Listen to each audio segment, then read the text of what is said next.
അനുഗ്രഹിക്കപ്പെട്ട നല്ല സമയത്തിനായി ഞാൻ ദൈവത്തെ സ്തുതിക്കുന്നു, സ്തോത്രം ചെയ്യുന്നു. ദൈവവചനം ശ്രവിച്ചുകൊണ്ടിരിക്കുന്ന എല്ലാ ദൈവമക്കൾക്കും വീണ്ടും വരാമെന്നരുളി ചെയ്തവനായ കർത്താവായ യേശു ക്രിസ്തുവിൻ്റെ ധന്യനാമത്തിൽ ഞാൻ എൻ്റെ സ്നേഹവന്ദനം അറിയിക്കുന്നു. ഇന്നത്തെ അല്പസമയത്തെ ചിന്തയ്ക്കായി 18-ാം സങ്കീർത്തനം 28-ാം വാക്യം നമുക്ക് വായിക്കാം. നീ എൻ്റെ ദീപത്തെ കത്തിക്കും, എൻ്റെ ദൈവമായ യഹോവ എൻ്റെ അന്ധകാരത്തെ പ്രകാശമാക്കും. അനുഗ്രഹിക്കപ്പെട്ട ഒരു വേദവാക്യമാണ് നാം കേട്ടത്.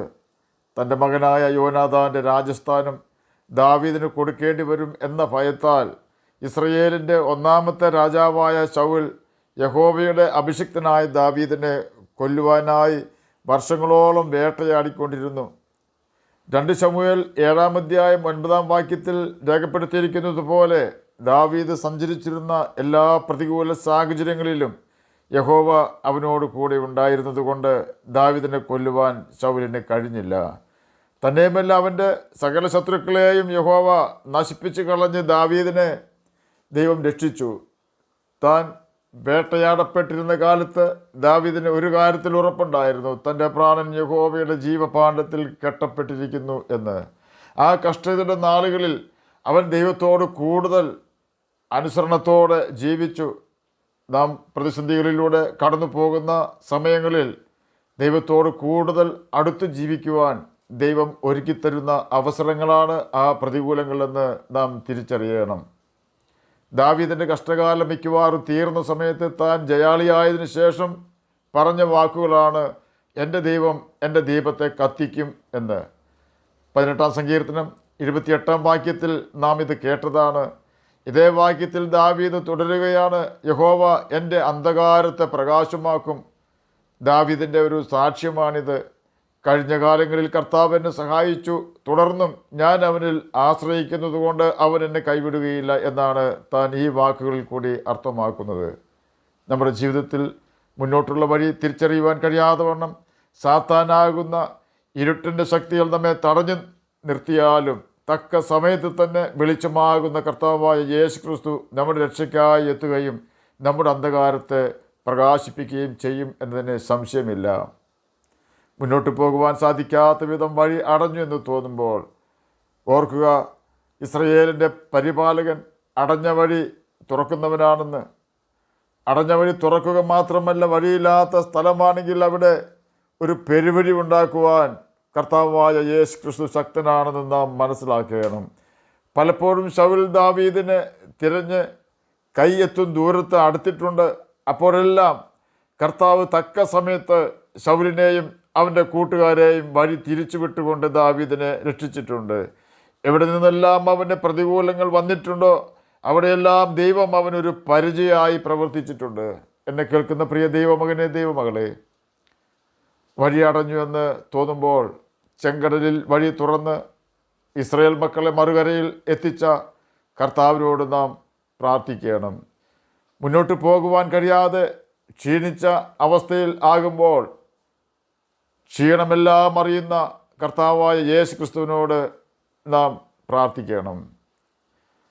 അവൻ പാപം ഒഴികെ സകലത്തിലും നമുക്ക് തുല്യമായി പരീക്ഷിക്കപ്പെട്ടവനാണ്. അവൻ പരിഹാരമുണ്ടാക്കും നിശ്ചയം. ഭാവി ഇരുൾ അടഞ്ഞുപോയി എന്ന് തോന്നുന്നുണ്ടോ? സകല പ്രശ്നങ്ങളുടെയും പരിഹാരകനായ കർത്താവായ യേശു ക്രിസ്തുവിൻ്റെ അടുക്കൽ ചെല്ലൂ. അവൻ നമ്മുടെ വഴികളെല്ലാം നേരെയാക്കി തരും. നല്ല ആലോചനക്കാരനാണ് കർത്താവായ യേശു ക്രിസ്തു. അവൻ കൃത്യമായി വഴി പറഞ്ഞു തന്ന് നമ്മെ ലക്ഷ്യത്തിൽ എത്തിക്കും.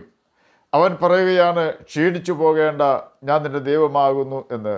ദാവീദിൻ്റെ എല്ലാ പ്രതിസന്ധിയിലും നല്ല ആലോചനക്കാരനും വഴികാട്ടിയുമായി ദൈവം അവനോട് കൂടെ ഉണ്ടായിരുന്നു. കാരണം അവൻ ദൈവത്തിൻ്റെ ഹിതമെല്ലാം ചെയ്യുന്നവനായിരുന്നു, ദൈവത്തെ സകലത്തിലും പ്രസാദിപ്പിക്കുന്നവനായിരുന്നു എന്ന് ദൈവം തന്നെ അവനെക്കുറിച്ച് സാക്ഷ്യം പറഞ്ഞിട്ടുണ്ട്.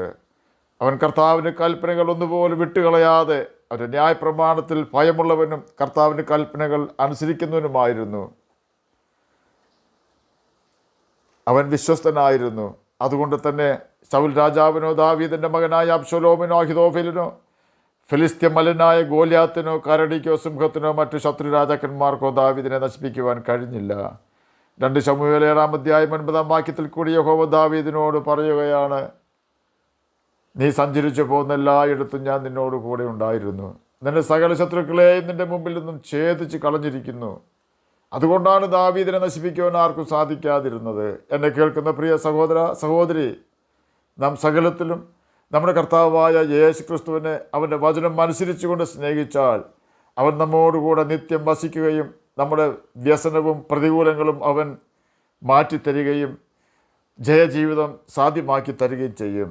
നമ്മുടെ ജീവിതത്തിൽ യാതൊരു പ്രതിസന്ധിയും ഉണ്ടാവുകയില്ല എന്നല്ല ഞാൻ പറഞ്ഞത്. പിന്നെയോ, നമ്മെ തകർക്കുവാനൊരു പ്രശ്നത്തെയും നമ്മെ സ്നേഹിച്ചു നമുക്ക് വേണ്ടി തന്നെത്താൻ ഏൽപ്പിച്ചു കൊടുത്ത കർത്താവായ യേശു ക്രിസ്തു സമ്മതിക്കുകയില്ല എന്നാണ് ഞാൻ പറഞ്ഞത്. ആകയാൽ ദാവീദിനെ പോലെ കർത്താവിൻ്റെ കൽപ്പനകൾ അനുസരിച്ചുകൊണ്ട് ദൈവത്തെ സ്നേഹിക്കുകയും നിത്യജീവനാവകാശികളായി തീരുകയും ചെയ്യാം. അതിന് കർത്താവ് നമ്മെ സഹായിക്കട്ടെ എന്ന് പ്രാർത്ഥിച്ചുകൊണ്ട് ഞാൻ എൻ്റെ വാക്കുകളിൽ നിന്ന് വിരമിക്കുന്നു. നമുക്ക് പ്രാർത്ഥിക്കാം. ഞങ്ങളെ സ്നേഹിക്കുന്ന സ്വർഗീയ പിതാവേ, നല്ല വചനത്തിനായി അങ്ങയെ സ്തുതിക്കുന്നു, സ്തോത്രം ചെയ്യുന്നു.